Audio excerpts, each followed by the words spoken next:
The warm afternoon sun shone down as I cleared the table from a family brunch. In the kitchen, my mother-in-law approached, whispering with feigned concern, "Claire, dear," laughing at something his father said from across the room. "You've had your fun," she continued, adjusting her diamond bracelet, "but you must see it. You're not suited for our family." Her usual subtle jabs were replaced with open antagonism. "You lack the background," she said, "no prestigious lineage or connections." It wasn't just insult. This was an ultimatum. Purchased before our marriage, the luxuries she adored financed by me. Later, I didn't reveal her scheming to Daniel. There was no need. She didn't know she stood in a house I owned, not her son's. In the following weeks, her provocations grew, shrouded in sweet-sounding concern. "Wouldn't you be happier with someone who fits in, Daniel?" I watched his oblivious nature. Having reached a decision, I wasn't going to plead, argue, or even resist. My plan was to allow them to believe they had succeeded.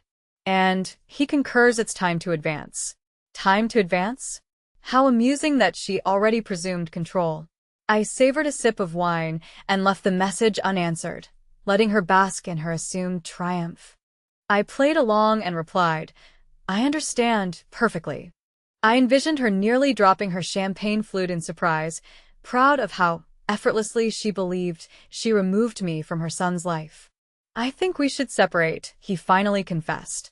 I tilted my head, feigning contemplation. "It's just that we have different desires," he added, with the rehearsed lines every betrayer, liar, and coward has used since time immemorial. "We?" I queried for amusement, watching the discomfort flicker across his face.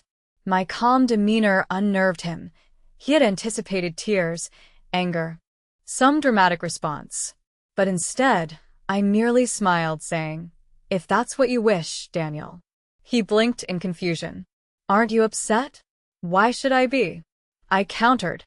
This was unexpected for him. "You don't wish to fight for our marriage?" he pressed. "Should I?" I asked, standing up. "It seems you've made your decision." I walked into the bedroom, took a suitcase, but I was already packing. Let him think I was devastated. Let him think he wielded power. Little did he know, my departure would leave him just as his mother envisaged, completely free. I indulged in champagne by the window, overlooking the city, reveling in the peace. By tomorrow, Margaret would believe her victory, Daniel his newfound freedom unencumbered by me. Yet by then, erasing me marked the beginning of her next phase, finding Daniel a new wife from a suitable background, someone pliable, controllable, ownable. As for me, I was supposed to be broken. A caution to women forgetting their status. I smiled at the thought. They were none the wiser. That morning, Daniel experienced his first reality check. At 10 a.m., a text. "Claire, We need to talk." something's wrong with the house." Less than 24 hours to discern his true loss.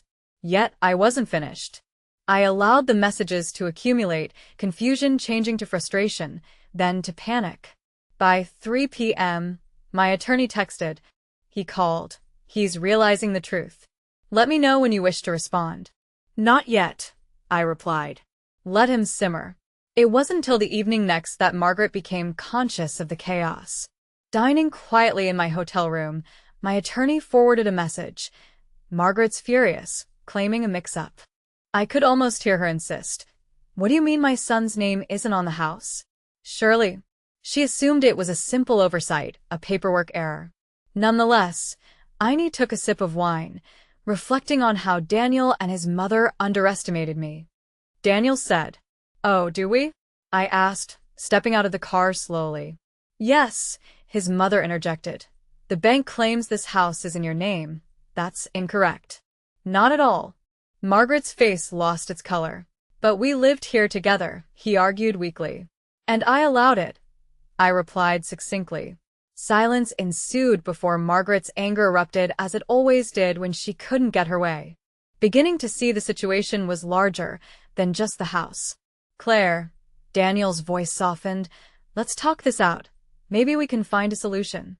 "Oh, Daniel," I smiled lightly. "We already did."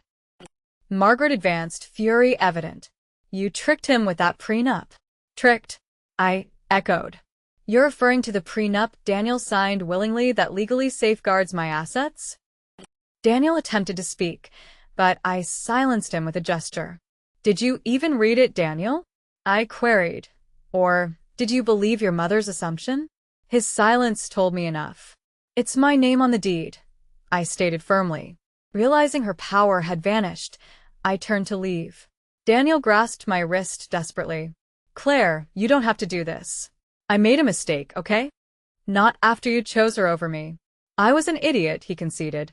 Yes, you were. I agreed unreservedly. Margaret's stunned expression was ignored as I continued. You both wanted me gone. Even without needing to hear his response, his silence spoke volumes. I turned to Margaret, who had seized this conversation. It's finished, I stated plainly. You just refuse to accept it. Margaret protested. This house was meant for Daniel. I interrupted, but it never was his, nor was anything else you believed you had a right to. Margaret, quivering with realization, understood she'd spent years under the delusion of being untouchable, only to now see, as she stood in the driveway of a house that was never hers, that she had never truly been in control. I didn't linger to hear Margaret's futile attempts to claw back her dignity. I simply didn't care anymore. Walking towards my car, I experienced an unfamiliar sense of relief. I embarked on a new beginning. Margaret, however, wasn't someone who easily accepted defeat. 2 days post-separation from Daniel and Margaret, a message from her, not Daniel, arrived. Margaret still clung to the illusion of control, believing Daniel had something to recover and that I was the one who had lost. She was soon to grasp the truth. Painfully. Ignoring Margaret's message. You're not going to believe this, she said. I, sipping my coffee with amusement, prompted her. Try me. Daniel lost his job, she revealed, capturing my interest. How? Apparently, Margaret approached Daniel's employer to recommend him for a promotion, asserting he deserved it after all his endeavors.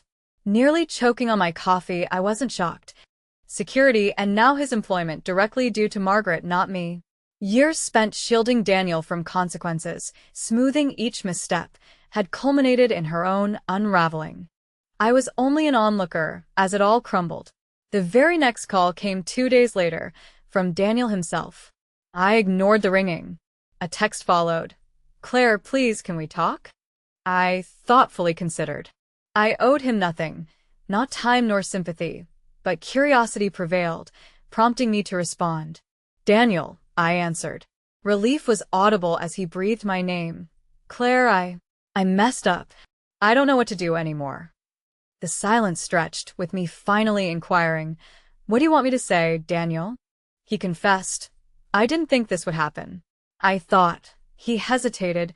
I thought my mother was right. A moment of truth revealed. For the first time, Daniel admitted he prioritized his mother's opinions over logic, reality, and me, leading him nowhere. I didn't want to hurt you, he said softly. But you did, I retorted, leaving another silence hanging.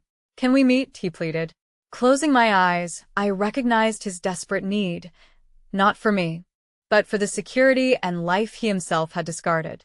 No, Daniel, I declared. There's nothing left to discuss. For once, real panic laced his voice as he begged. Claire, wait. Goodbye, Daniel, I concluded, ending the call.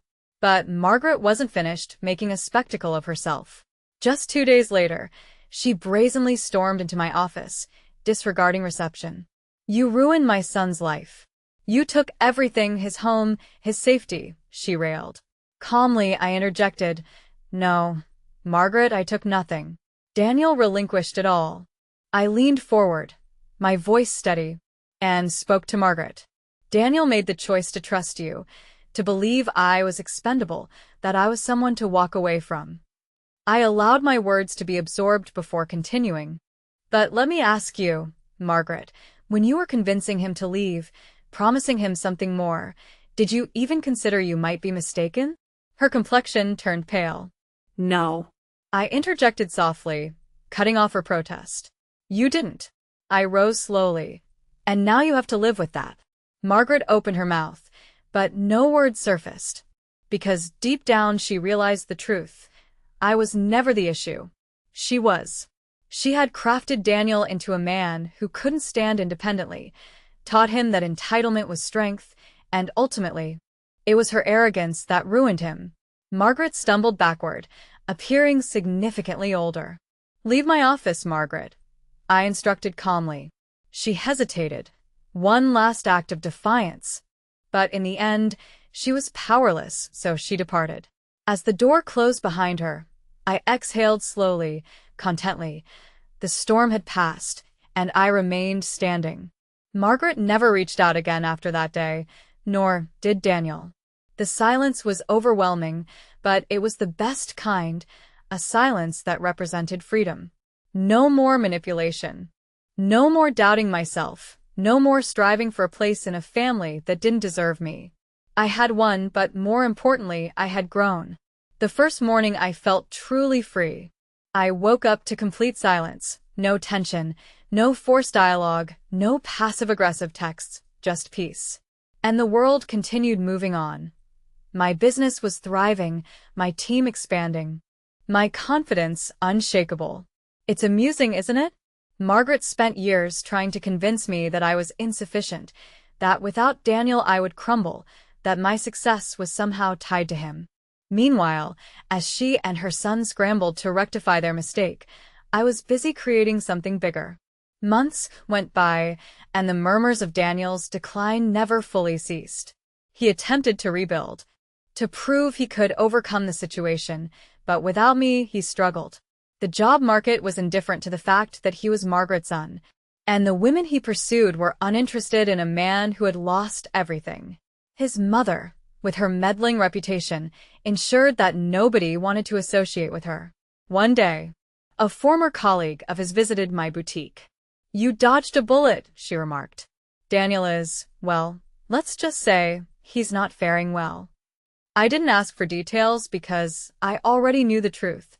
He had been given everything and squandered it. Meanwhile, I had built everything from the ground up, and I wasn't finished yet.